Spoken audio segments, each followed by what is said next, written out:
Hello and welcome to the Practical Sport Assignment 2 walkthrough guide. Okay, so the brief can be found here. Videos for John's group is found on this Word document here. There's loads of links, and if you're the other 90 credit diploma group, they're here. And if you're a 60 credit diploma, then they would be on your Moodle page. We're actually on the 90 credit at the moment. Okay, so how it works. Let's get the assignment brief up. So here's the assignment brief. So you have to carry out self-analysis using two different methods of assessment, identifying strengths and areas for improvement in two different teams. We'll go inside and read a bit more about it.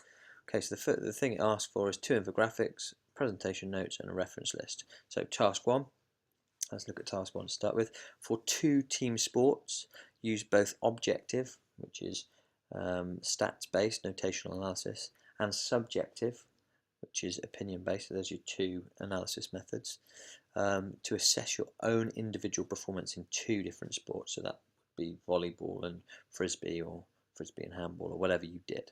This information will be presented in the form of two infographics, and I'll show you what infographics are in a minute.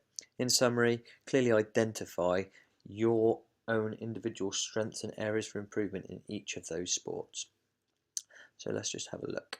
So I created it in PowerPoint. So here's my front slide, and then I've got an infographic here. This is what an infographic looks like. So we can do a slideshow. Be able to get a closer look.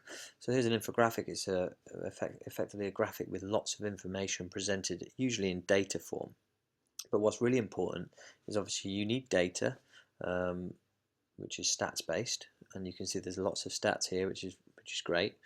But at the same time, you need some subjective stuff. So there's some subjective opinion based here, but obviously you could go further than that, and you could say, right, okay, well, my technique for the jump shot, I took off on the wrong foot, and therefore it had an effect on my performance, or my release point on the jump shot wasn't effective within handball. That's all you really need to say. Just some short comments, subjective comments on your performance, not relating to stats. Okay, the objective stuff, obviously, how many passes you made successfully, they can be displayed in this format. Now, I suggest you make it in PowerPoint because you're going to present your two infographics. You're going to talk to the lecturers that you present them to and show them exactly what you've got and walk them through your statistics. Okay, so once you've done your two infographics, one for your one sport and one for your other sport, you then, if you're targeting the merit criteria, I will talk you through what you need to do. So when you're presenting your two infographics for your two sports, you'll need to explain why you have particular strengths and areas for improvement. So in your infographic, you should actually highlight the strengths and areas for improvement in both of those sports. That's really important, but you don't need to say why they're strengths or areas for improvement. You literally just identify them.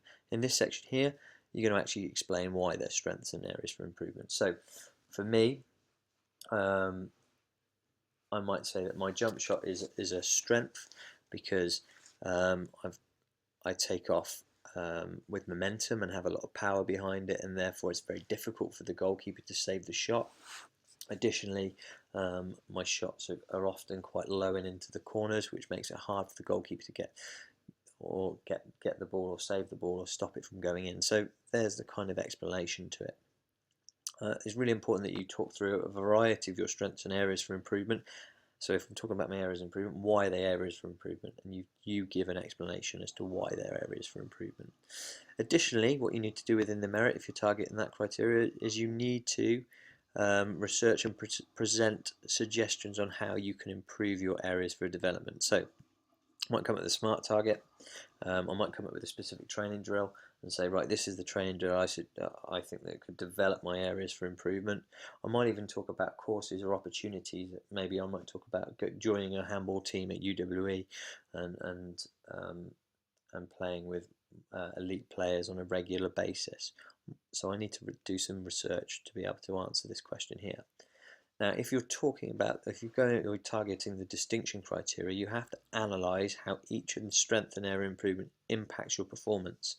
So provide specific reasons on how your strength or how your areas for development have an impact in the game.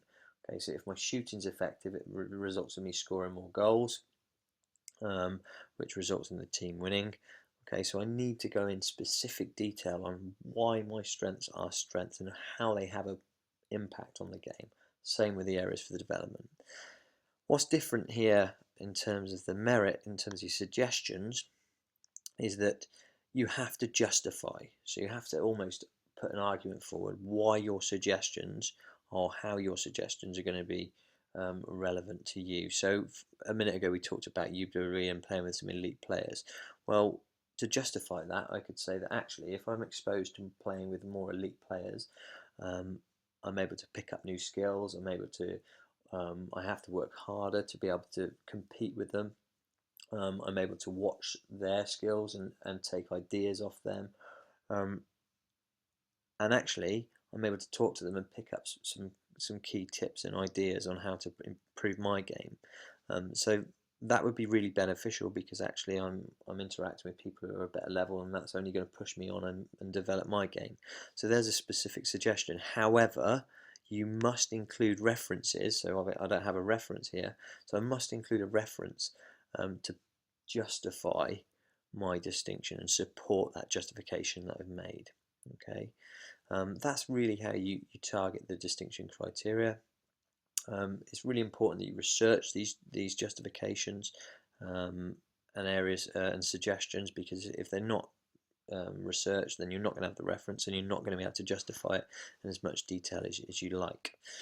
Okay, if you've got any questions, feel free to email myself, Julie, Jordan, or Paul Ashford, and any of us would be happy to support you with this assignment.